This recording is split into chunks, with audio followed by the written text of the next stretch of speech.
నీట్లో మంచి ర్యాంక్ రాని విద్యార్థులకు బెస్ట్ ఆప్షన్ సిఎస్ఈఎంఏ కోర్సులు అడ్మిషన్స్ జరుగుతున్నవి. పోతే నెక్స్ట్ మీ మూడు పెళ్ళిళ్ళు అయిపోయినాయి. మీ పెద్ద అబ్బాయి నవీన్ పెళ్ళి ఇప్పుడు చేస్తున్నారు.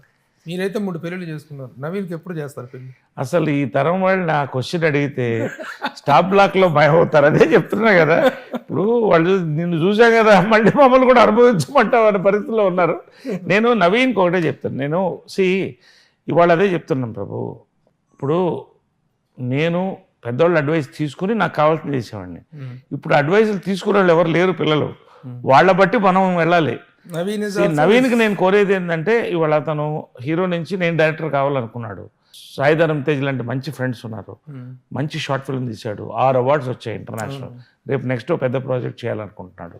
ఐఎమ్ గైడింగ్ హిమ్, అంతే నా బాధ్యత. అమ్మాయి చెంది పిల్లలకి మనవాళ్ళకి ట్రాన్స్ఫర్ చేసి నేను వెళ్ళాలి. నేను నాకు సంపాదించుకుంటున్నా. నవీన్ పెళ్ళి అంటారా? పెళ్ళి బలవంతపు పెళ్ళిళ్ళు అసలు పెళ్ళిళ్ళే జరగట్లేదు. బలవంతంగా మనం పెళ్లి చేసే లెవెల్లో లేము. కాబట్టి let him choose his own thing. I want him to focus on the career right now. ఇప్పుడు పెళ్లి కాదు ప్రభు, మగవాడికి ఆడదానికి కెరియర్ ఇప్పుడు ఇంపార్టెంట్ అవుతుంది. పెళ్లి సెకండరీ, కెరియర్ అనేది లైఫ్లో అతను సెటిల్ అవ్వాలి. నాకు కృష్ణ గారు వారు నిష్క్రమించిన తర్వాత మీ ఫ్యామిలీ రిలేషన్స్ ఎలా ఉన్నాయి? మహేష్ బాబుతో మీకున్నటువంటి ఇదేంటి, ఎలాంటి జర్నీ ఉంటుంది మీకు? ఇది ఒక బ్యూటిఫుల్ ఫ్యామిలీ స్టోరీ. 2 ఫ్యామిలీలు కలిసాయి, వాళ్ళు కలిపారు. వాళ్ళు మంచివాళ్ళు. ఆ మంచితనాన్ని అందరికి ఇచ్చారు, పంచారు. అందరినీ కలిపి వాళ్ళు తీసుకెళ్లారు. ఇంద్రాంటి గారు చనిపోయినప్పుడు 11వ రోజు ఫంక్షన్ అవుతుంటే నేను ఎక్కడో ఫంక్షన్ నుంచి వస్తాను, లేట్ అయిపోయింది ట్రాఫిక్లో. కృష్ణ గారు ఫోన్ చేయలేదు, వెయిట్ చేస్తున్నారని మా సిస్టర్స్ ఫోన్ చేశారు అండ్ డాటర్స్. నా కళ్ళలో గిర్ర నీళ్ళు తిరిగింది. నాన్నగారు వెయిట్ చేస్తున్నారు, ఇంకా మీకోసం రాలేదు. అసలు రక్త సంబంధాల్లోనే కొట్టుకు చచ్చిపోయేవాళ్ళు ఈ రోజున ఆస్తుల కోసం. వాళ్ళు నీట్గా ఎవరికి ఏం చేయాలో వాళ్ళు చేశారు. రెండోది, వాళ్ళు డబ్బులు ఇవ్వలే కాదు, కెరియర్స్ ఇచ్చారు. ఎవరి కెరియర్స్ వాళ్ళకు ఉన్నాయి. ఒకరికొకరు తోడుగా ఎప్పుడూ ఉంటాం. మేమందరం ఒక ఫ్యామిలీ అలా చెప్పలేరు. లాస్ట్ రోజు దాకా అలాగే ఉన్నాం. తర్వాత కూడా మరింత బలపడ్డాం. ఒక ఫ్యామిలీగా వీఆర్ ట్రావెలింగ్ టుగెదర్. చాలా డీప్ బాండింగ్ ఉంది. నేను చెప్తున్నా, ఒక బ్రదర్గా నేను వాళ్ళ మీద ఈగా వాళ్తే నేను వదిలిపెట్టను. మహేష్ బాబు గారు మీ కాంబినేషన్లో సినిమాలు, ఇప్పుడు మీరు క్యారెక్టర్గా టర్న్ అయ్యారు, తను హీరోగా ఒక రైజింగ్లో ఉన్నారు. అలాగే మీ కృష్ణ గారి పద్మాలయ కాంపౌండ్ అంతా బిజీగా ఉంది. మీరు ఆ సినిమాల్లో ఎక్కువగా చేయట్లేదు, బయట సినిమాలు చేస్తున్నారు. ఇప్పుడు ఒకటి చెప్పనా, మహేష్ బ్రహ్మోత్సవం కలిసి చేశాం కదా. ఇన్ఫ్యాక్ట్ నేను చేయాల్సిన క్యారెక్టర్ కాదు అది. అది మహేష్ ఉన్నాడని నన్ను అడిగారని చేశాను నేను, అంతే. లేకపోతే నేను చేయాల్సిన క్యారెక్టర్ కాదు. Just to do 1 film together. Mahesh సంవత్సరానికి 2 సంవత్సరాలకు సినిమా చేస్తారు. ఆ మహేష్ తర్వాత కాస్టింగ్లో ఎక్కువ ఇన్వాల్వ్ అవ్వడు. ఆయన సినిమా, ఆయన ఫోకస్ అంతవరకు ఆయన చూస్తాడు. Directors will decide. క్యారెక్టర్ కుదరాలి. ఇప్పుడు నాకు చెప్పినా కూడా నేను చాలా సినిమాలు వదిలేశాను, ఒక స్థాయి హీరోలది కూడా. అంటే చేయకూడదని కాదు, నా క్యారెక్టర్ నాకు నచ్చాలి కదా. నేను ఆ స్టేజ్లో ఉన్నాను ఇవాళ. సో మేము ఎప్పటికప్పుడు కలుసుకుంటూనే ఉన్నాం. మొన్న కూడా కలుసుకున్నాం. కృష్ణ గారు 1 year దానికి కానప్పుడు కూడా కలుసుకుంటుంటాం. We share our good emotions and happiness and sadness.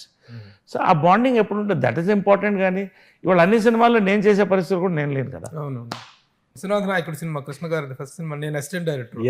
ఆ సినిమాలో ఆయన మహాసేనాని క్యారెక్టర్, మంత్రి క్యారెక్టర్. వీళ్ళందరూ కూడా ఇండస్ట్రీలో నటుడుగా మంచి పేరు సంపాదిస్తూ ఇండస్ట్రీకి సేవ చేసిన వాళ్ళు ఆయన దాసరి గారు. వీళ్ళిద్దరిని గుర్తుపెట్టుకోవాలి. దాసరి గారు, ప్రభాకర్ రెడ్డి గారు, ఇద్దరు ఎటు వచ్చినా కూడా అది చాలా ముఖ్యం నేను అనుకుంటా. మన పరిశ్రమను మనం కాపాడుకోవడం కూడా. సో ఇక ఆ తర్వాత స్టూడెంట్గా వెళ్ళిపోవటం ఎంతవరకు, ఆ చదువు ఎంతవరకు కొనసాగింది? స్టూడెంట్గా అంటే మనం చాలా కృషి చేసి సినిమాలో చేరాలనే ఒకే తాపత్రయంతో 10th ఫెయిల్ అయ్యాను, లేకపోతే పాస్ అయ్యేవాడిని. ఇది ఎవడన్నా అలా చేస్తాడా? కష్టపడి ఫెయిల్ అయ్యారు. కష్టపడి ఫెయిల్ అయ్యాను. ఎందుకంటే ఇంగ్లీష్లో 78, 80 వచ్చేది, హిస్టరీలో 70 వచ్చేది, లెక్కల్లో కొంచెం వీక్ కాదంటలా. మరీ 6 మార్కులు వచ్చేంత ఫెయిల్ అవ్వరు ఎవరైనా కూడా, కొంచెం మేధావి కొంచెం ఏదో ఉన్నవాళ్ళం.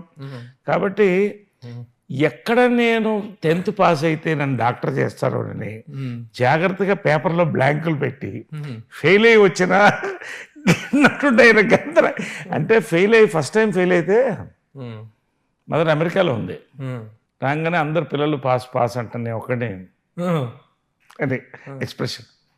సరే, 10 లక్షలు ఎక్కువ అవుతుంది డొనేషన్లు, ఇప్పుడన్నా పాస్ అవ్వని కసి కట్టి 3 ఏళ్ళు అసలు లాస్ట్లో 10th ఎగ్జామ్ లాస్ట్ ఎగ్జామ్ రాయడానికి కారులో వెళ్ళాను, 16 ఏళ్ళ కారులో వెళ్ళి దిగాను. అంటే అలా చేసి చివరికి నేను ఇక ఈ జన్మలో లాస్ట్ సారి ఫెయిల్ అయినప్పుడు మాత్రం ఎక్కడున్నాడు వాడు అని అడిగింది. నేను చాలా అప్పుడే నటన అనేది మనకి అసలు బ్లడ్లో వచ్చింది కదా. 3rd ఫ్లోర్ మీదకి వెళ్ళాను, అంటే సూసైడ్ అటెంప్ట్ అని చెప్పడానికి. కిందకి వచ్చి చూసింది, బాబు వద్దు రా కిందకి అంటానేమో అనుకున్నా, దూకరా దూకు, అమ్మాయి దూకుతాం సైలెంట్ చూస్తా, దూకరా నువ్వు పుట్టి వేస్ట్, 10th పాస్ అవ్వలేదు నువ్వేం చేస్తావంటే ఇప్పుడు ఎలాగన్నా కదా. ఇప్పుడు రోషం దూకపోతే అది ఒక అవమానం, దూకితే పోతావు. చివరికి మా అవ్వగారు వచ్చి మొత్తుకుని, అమ్మ వద్దమ్మ వాడు చాలా రోషగాడు దూకేస్తాడు అంటే కిందకు రా నాన్న అనింది. పిలిస్తే అమ్మది ఒక్కటే జీవితంలో పీకి ఇప్పుడు ఏమవుదాం అనుకుంటున్నాం అనింది.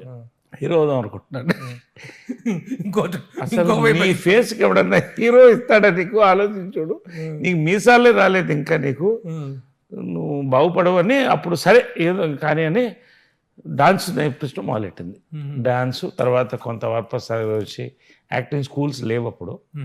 అలాగా బలవంతపు రంగ ప్రవేశం అనమాట.